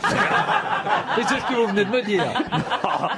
Donc avec la pharmacienne et qui? Il était dans la ville de Troyes, Ah, d'accord. au 3 boulevard Danton. Est-ce que ce qu'il a fait est plutôt négatif? Pas du tout. Positif? Oui, ah ça, oui, c'est le moins qu'on puisse Ah, dire. ça a changé notre vie. Oh, ça peut-être pas quand même, mais... Il y a des répercussions maintenant? Oh. Il y a une vieille dame qui vient de parler là.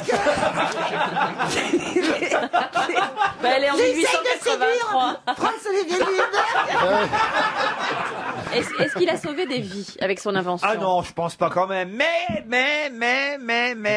lui, peut-être l'imaginait, le prétendait. Est-ce qu'on se sert de son produit encore aujourd'hui, de ce qu'il a inventé? Il n'a pas inventé de produit, je vous C'était l'ai dit. post-mortem. Comment ça, c'était pas C'était une technique. C'était pour les morts. Ah non. Ah non, c'est lui qui a fait, je sais, ça a un rapport avec le sport. C'est-à-dire C'est lui qui a inventé le suppositoire au harissa, qui a permis de courir le 100 mètres en moins de 10 secondes.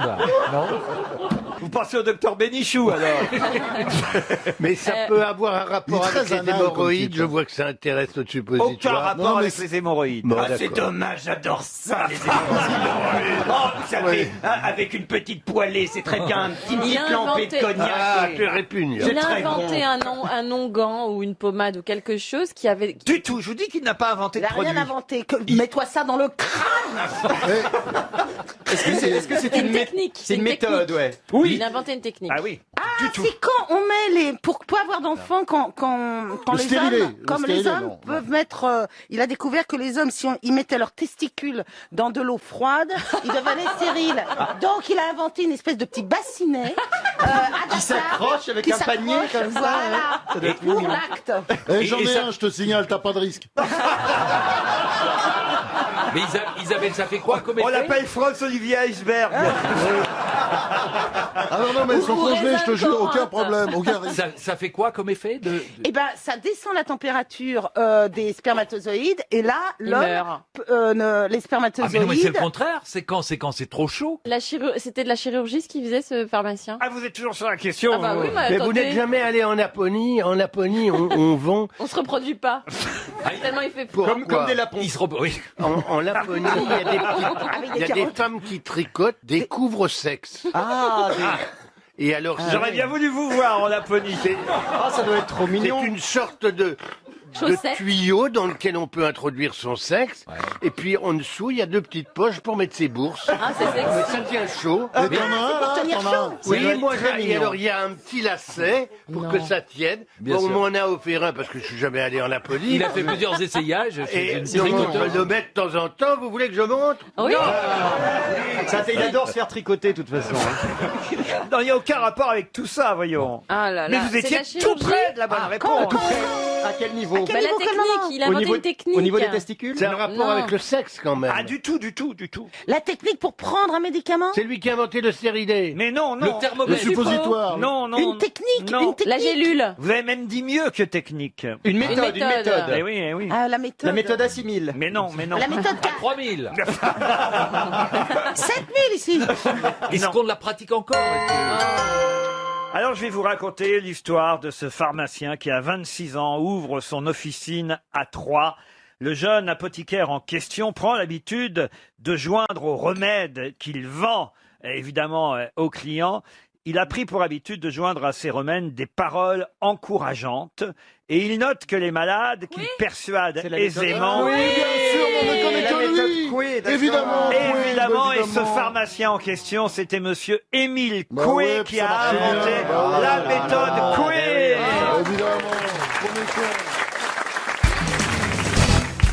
Comment appelle-t-on autrement l'indice de refroidissement éolien? L'indice De La refroidissement, clim. La clim. La clim. Bah écoutez, Ouais, la- le ressenti, quoi, c'est ça. pour vous, la clim ne paie pas. C'est le ressenti. Non, c'est l'équivalent du watt, quoi. On cherche un indice. L'indice de refroidissement Un sigle. éolien, comment vous appelez ça? Le ressenti, moi j'ai dit, mais. Oui, mais alors donc... La température ressentie. La température Oui, voilà, ressentie. Bonne réponse de Stevie, aidé par François Rollin. Eh oui. La température ressentie Oh là là là dont là. tout le monde parle en ce Ah oui. moment. ça arrête C'est pas. important. Eh bien, Il fait froid ce matin. Oui, puis avec le ressenti, ça s'arrange pas. C'est vraiment. plus le vent est fort, Eh oui. plus la température ressentie Eh va, oui. va être basse. Par exemple, s'il fait -5, Voilà. avec un vent à 30 km/h, on va ressentir -13, monsieur Perroni. Et j'aurai les prunes bleues. Ça s'appelle l'indice de refroidissement éolien. Qu'est-ce qu'il y a, Stevie? Bah, ça m'énerve un peu ce truc parce qu'on a toujours pris depuis que la météo existe les températures sous abri. Comme on prend pas les températures en plein soleil, parce que si on prend la température en plein soleil, il fait 55 degrés Mais l'été. tu as raison, énerve-toi Non, un mais peu. c'est idiot, c'est Ah non, bête. c'est bien. Stevie, il a des colères. Quand il fait C'est moins pas- c'est 3 pas ou parce moins que- 4, c'est il fait pas moins pas- 3 ou moins 4, c'est pas moins 10. Non, c'est pas pour ça. C'est pas parce qu'il fait 55 degrés l'été. C'est parce qu'au soleil, on ne peut pas mesurer la température puisque ça dépend du support. Donc, Oui, évidemment. ça dépend du Mais thermomètre. c'est sous abri de Donc, toute façon. Vous, par ça n'a exemple, pas de sens, la température au soleil. quand vous prenez votre température, Voilà. C'est quoi le ressenti? si vous prenez un gros thermomètre, C'est quoi le ressenti? Alors moi, je suis jamais à 37,5. C'est trop chelou, hein. c'est pas vrai. Quand j'étais à l'hôpital, on me prenait la température à peu près une fois par jour, le matin, l'année dernière, et je fais toujours Qu'est-ce que vous 36,5. faisiez à l'hôpital l'année dernière? Non, c'était il y a 2 ans quand je m'étais Ton mis un genou clou dans le genou. Ah, Et on me prenait la température de... Quand t'as fait le biopic de Jésus? on le met sous le bras, le thermomètre maintenant. Non, on lui monsieur. met dans Ah l'oreille non. maintenant, c'est dans Ah non. l'oreille. Non. Même pas, elle m'a scanné, elle m'a fait pip pip. Ah oui. Et elle m'a donné la Sur température le front, directe. ouais. Oui, sur le front. Sur le J'ai front j'ai ça aussi. pour mon fils. Ça vaut vraiment les 3 minutes dans les fesses. Oh non. Non. C'est moins plaisant, mais il y a moins de danger, quoi. Il n'y a pas de contact. Comment vous prenez votre température, vous? Elle est ressentie ou pas, madame, Dans Le les Marchand? fesses, à l'ancienne. À l'ancienne, dans les Mais c'est fesses. pas 3 minutes, hein. Ah bon? Je crois que c'était le temps d'un œuf Dans dur. 3 minutes, c'est Ouais, quoi qu'il enfin, faut pas la coque. Ah bah, Qu'est-ce qu'il raconte, il vaut celui-là mieux un œuf dur qu'un vieux moufle. 3 minutes, Karine, c'est que tu dois prendre un peu de plaisir. parce Non, que mais c'est pas c'est ce que je dis, moi, c'est pas 3 Non, minutes. c'est très long, De toute 3 façon, minutes. ça sonne quand la température est stabilisée. C'est pas vrai. Ouais. Bah, Non, bien c'est le sûr. micro-ondes, ça. hein. Non. Moi, il n'y a pas d'électronique. Hein. Ah bon? Ah non, moi, c'est à l'ancienne. Hein. Ah ouais. Ah Je ouais, comprends moi, il n'y a pas d'électronique. J'ai pas besoin de... Bah oui, faut pas te gourer, va pas mettre le C'est au sablier à la mercure, place du, quoi, je du pense. Tu prends thermomètre. ta parce que- température en te mettant un œuf dur dans le cul. Oui. Non. Ouais, il met un sablier et il se retourne, il fait le poirier.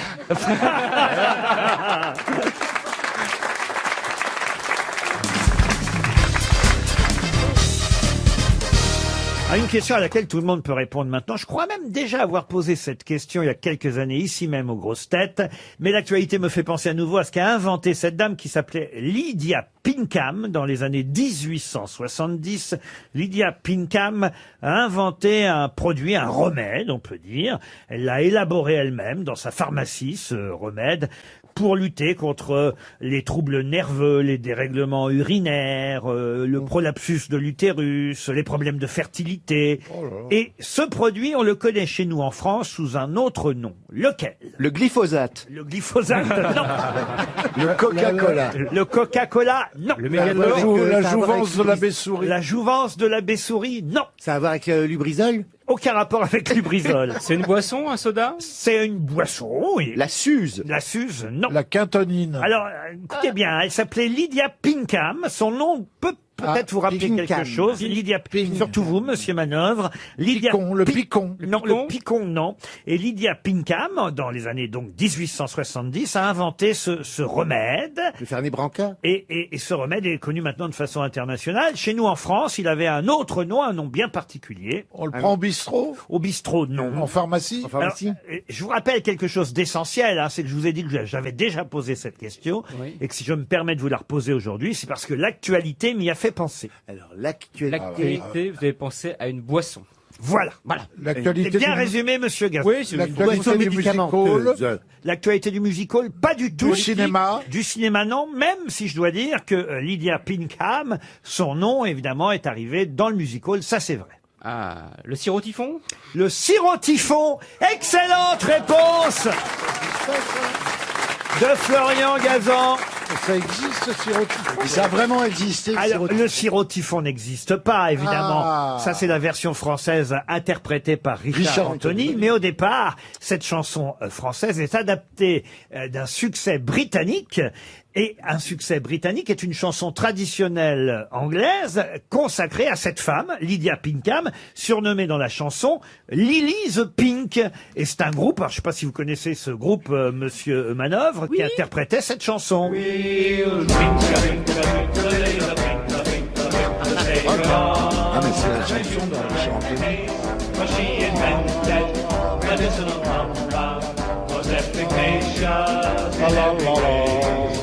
Mr. Freer had sticky out ears and Lily the Pink, interprétée par les Scaffolds. Ça date de 1968, cette chanson, et ça raconte l'histoire du remède inventé par cette dame, effectivement, pour lutter contre les problèmes nerveux, les problèmes de fertilité, problèmes d'utérus, problèmes urinaires. Et chez nous, évidemment, ça a été repris par Richard Anthony. Buvons,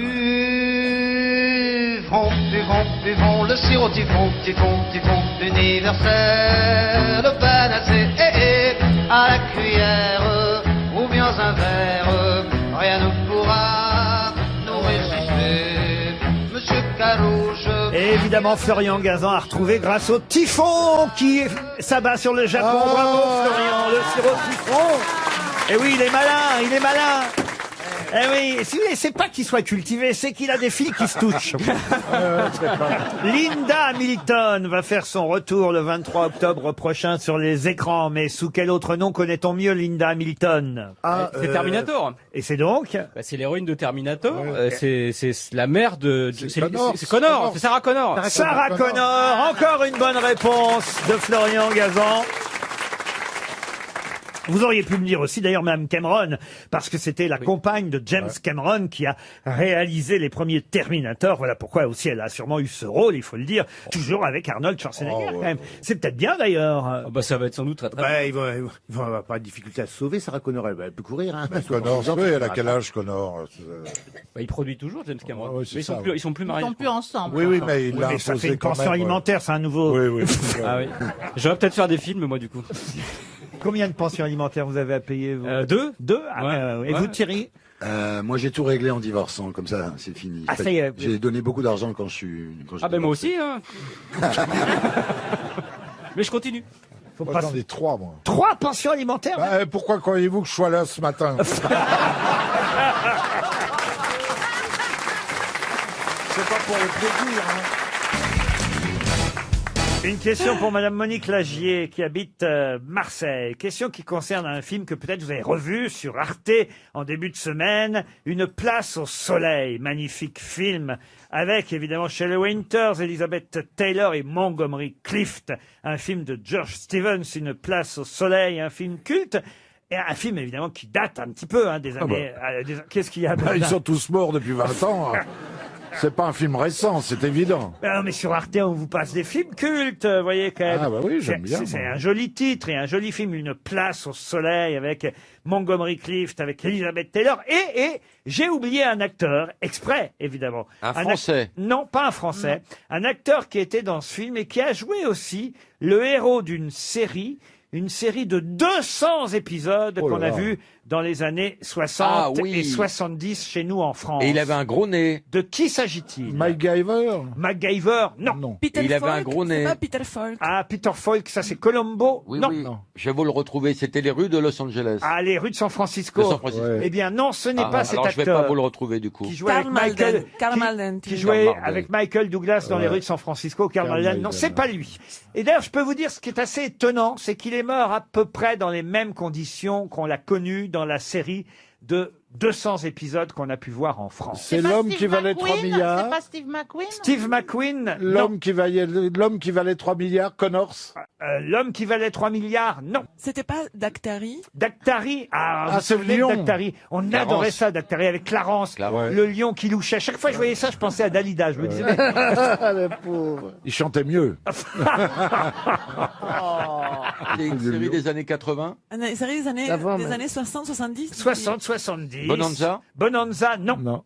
Ça a commencé à être diffusé sur l'ORTF, sur la première chaîne, en 1969, mais après ça a été rediffusé Dallas. sur TMC, sur Antenne 2, sur M6. Dallas. Non, vous avez vu ça encore. Et même, je suis sûr, il n'y a pas si longtemps que ça. Non, pas Dallas. Les Feux de l'amour. Et l'acteur principal de cette série était un acteur qui a tourné dans de nombreux films hollywoodiens aussi. Il n'a pas fait que cette série. Et il n'a pas été marié à Alice Taylor? Non. Mais il a adopté 27 enfants de nationalités différentes. Jean-Luc Lay? Non. 6 Italiens, 4 Vietnamiens, 1 Coréen, 1 Philippin, 1 Grec et 6 Fidjiens. Il a eu une longue amitié avec Nathalie Wood, avec Grace Kelly. Bah oui. Oui, non, mais Il a Celui rencontré... qui était dans Jonathan Hart. Non, les- non, il a rencontré plusieurs fois le pape Jean XXIII. Et la série, c'était plutôt un western. Il est mort en 93, il avait 76 ans. Non, ce n'était pas un western. C'était la policier. série. Ronald Reagan. Il a pas fait un C'était film. policier, oui. Robert de son prénom. Jean Robert, c'est pas son nom dans la vie, mais dans la série, il s'appelait Voilà, Robert. mais ça va venir. Ça, c'est vrai. Ah oui, il y avait des avions. Pas du tout. Chapeau melon et bottes de cuir. Patrick McNeil, Voilà. pas Ouais. du tout. C'était dans Bonanza. Ça fait 3 fois que vous me dites Bonanza. Il était américain. Oh. Il a connu un camionneur qu'on appelait comme ça. Salut. Série en couleur ou en noir et blanc? Alors, Laurent je pense qu'au départ, c'était plutôt en noir et blanc. Puis- Thierry Lafronde. Non, bon, il est mort d'un cancer du côlon qui a dégénéré. Et il a fini sa vie exactement de la même façon qu'on le voyait dans la série, vous voyez. Sur une C'est-à-dire chaise. Clodo. L'homme de fer. L'homme de Burne, fer. Burne. Raymond Burr. Raymond Burr, l'homme de fer, évidemment. J'avais Robert et j'avais pas cru. Raymond Burr, l'homme de fer, cet homme qui faisait des enquêtes dans un fauteuil roulant. Voilà évidemment pourquoi il était entouré. Il avait toute une équipe avec lui. 200 épisodes de l'homme de fer. Et dans la série, il s'appelait Robert Dacier, évidemment. Dacier. Robert Dacier. Comme le fauteuil. Mais le nom du personnage, c'est Raymond Burr. Et il a vécu avec Elizabeth Thatcher. La dame de fer. Non. Non, il Raymond était un Burr, qui était peu- un grand acteur, Raymond Burr. Ben oui, je pense. Il vivait avec Yvette. On voyait souvent Burr sur Yvette. Oh non. Oh non.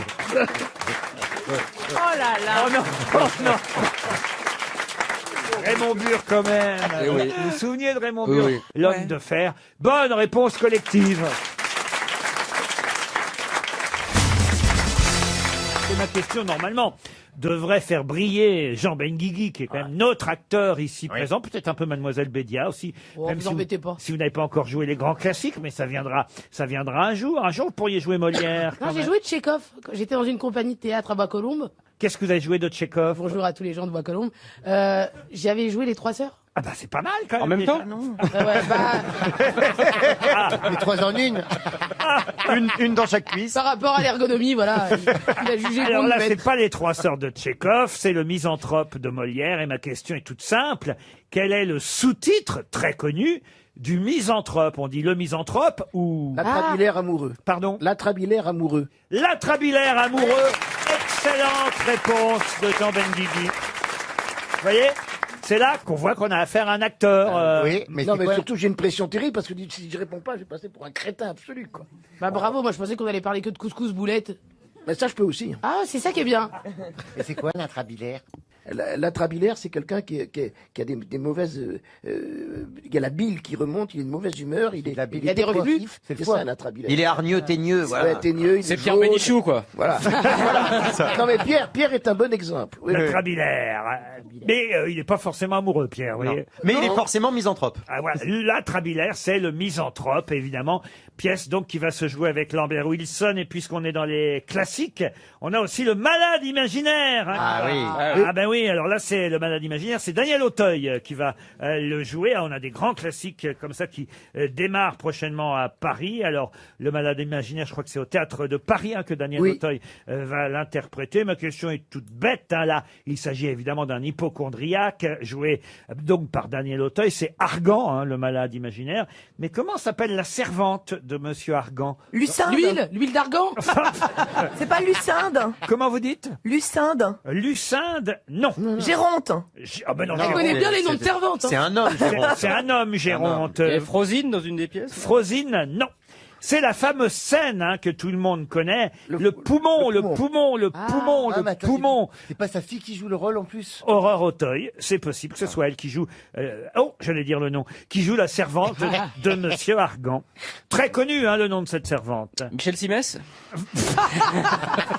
Michel Simès pourrait jouer le docteur. Ça commence par quelle lettre? Diafoirus dans Le Malade imaginaire. Ça Mais commence là. par quelle lettre? Ah bah non, Prénom. et Ah bah on est- si. non, on n'est Ah pas, bah si. non, Et c'est pas pyramide, là. on n'est pas au pendu, on n'est pas au chiffre et aux lettres. On peut pas faire un rébut non plus, non? On n'est pas, non mais là, il y a Monsieur Benguigui qui devrait pouvoir Mais répondre. j'attends, oui, je cherche. Non, mais je suis sûr qu'on va dire, ah oui, évidemment. Toinette. Toinette, Ah, excellente réponse de Jean Benguigui. Bravo Jean. Qu'est-ce que vous aimeriez jouer de Molière, Mela? Ah, moi, le malade imaginaire, je suis tellement hypochondriaque pour de vrai. À c'est vous pas- aussi? Ah ouais. Ah oui, mais c'est un rôle masculin, je suis désolé. Ouais, mais, il y a des- Et alors, attendez, la théorie des genres, tout ça, on est moderne. Ah oui, on pourra jouer la malade imaginaire. Ah ouais, grave. C'est mon rêve. Ah ben attendez, je vais vous donner le texte et vous allez jouer avec Beaugrand alors. Ah. Beaugrand, vous faites Toinette. Ah ben voilà. C'est sur mesure. Avec la voix de qui? Ah bah, vous pouvez prendre la voix de Jeanne Moreau ou de Fanny Ardant. Ah, Fanny Ardant. Fais-nous Fanny Ardant. Oui, j'adorerais jouer Toinette. Ah voilà, Fanny Ardant va faire Toinette, vous voyez. Une toilette intime. J'avais envie depuis tout à l'heure. Une Toinette. Oui, j'ai fait ma toinette avant de venir. Et puis, mais là, vous jouez donc la malade imaginaire, Argan. Alors, Donc voilà, attention, moi je commence là. faut faire les 3 coups quand même. Ouais, ouais. Ah oui, oui. Ah oui, Jean-Philippe, faites les 3 coups. Ce sont tous des ignorants. C'est du poumon que vous êtes malade. Du poumon? Oui, que sentez-vous? Je sens de temps en temps des douleurs de tête. Justement, le poumon. Il me semble que parfois j'ai un voile devant les yeux. Le poumon. J'ai quelques maux de cœur, je suis sur Doctissimo. Le poumon. Je sens parfois des lassitudes par tous les membres. Le poumon. Et quelquefois, il me prend des douleurs dans le ventre, comme si j'avais envie de chier. Bah, vous avez dit de moderniser.